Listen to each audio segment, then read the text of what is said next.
Welcome back to another episode of Cram for the Exam. We're the two teachers and we're here to help you prepare for those high-stakes civics exams. Today, Andy, we're looking at participation. A core to any democracy is having free and fair elections, but a big part of that is making sure that people can vote in those elections. Let's look at the do not voters versus the cannot voters. That's right. Any country has rules about who can vote. Do not voters are people who can legally vote, but who end up choosing not to for a variety of reasons. Let's look at some of the demographic characteristics both of voters and non-voters. Andy, we know if you're more educated and older, you're more likely to vote. That's right. You're more established. You know more about the issues. You're more educated about the candidates. And so you feel more connected and more empowered to vote. Conversely, let's state the obvious, less educated, younger voters tend not to vote. And Andy, this is why in middle-class neighborhoods, suburbs, more voters. Cities, less voters. Again, it's all about social connectedness. If you're connected with your community through organizations, through religious groups, you tend to be more likely to vote than someone who's younger and less connected. But even that stated, Andy, in our presidential elections, where our voting turnout is the highest, boy, getting 50-55% is still considered high. In America, majorities of Americans choose not to vote. But it's not just because they don't want to. Andy, there are institutional obstacles that make voting more difficult. These are the cannot voters. Right. We have a series of laws that prevent people from voting. For instance, every state has rules that say only U.S. citizens are allowed to vote. So the millions of Americans who are either legal residents or illegal immigrants, they are legally not allowed to vote in our elections. Another institutional obstacle, Andy, is registration. And political scientists have recognized this as a severe obstacle to voting.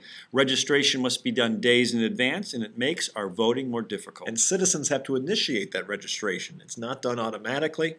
And many citizens in many states have to be a resident of that state for so many days, for instance, 30 days, as a legal obligation to be able to vote. Andy, in many states, convicted felons are not allowed to vote. Andy, in many states, voting is difficult because it's a work day, and some workers just can't get to their polling place when they need to. It's only held on certain hours, and that can certainly be an institutional obstacle. States have gone out of their way, though, recently to help increase voter turnout with programs such as early voting, where some states allow their voters to vote up to 3 weeks in advance. And of course, if you're going to be gone on election day, any voter in any state can mail their vote in with what's called an absentee vote. Andy, let's look at the ideology of voting and where the conservatives and liberals would fall.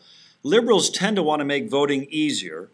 Conservatives tend to want to make voting more fair and honest. This is that tension that oftentimes makes voting, well, a little more problematic. We've had some national laws, like the Voting Rights Act of 1965 and the Motor Voter Bill of 1993, that have expanded voting. Voter Rights Act expanded voter registration into African American communities. Motor Voter allowed Americans to register to vote at the DMV. Some other states, like Indiana, have actually passed laws saying you need a photo ID in order to vote. Let's not forget that by way of constitutional amendment, we've also expanded suffrage over time. Of course, African Americans were allowed to vote with the 15th Amendment, women with the 19th, and of course those young people, the 26th.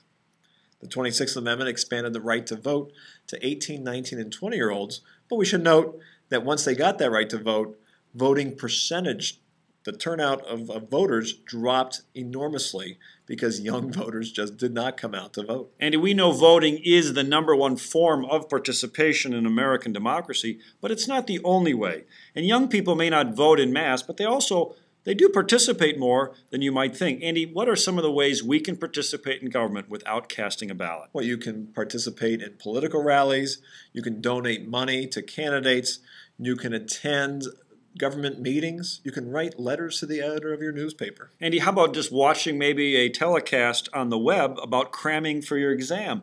For some, this is your form of political participation as you get ready for that high-stakes civics exam. Andy, all of a sudden, I'm feeling a little bit better about our democracy right here, cramming for the exam.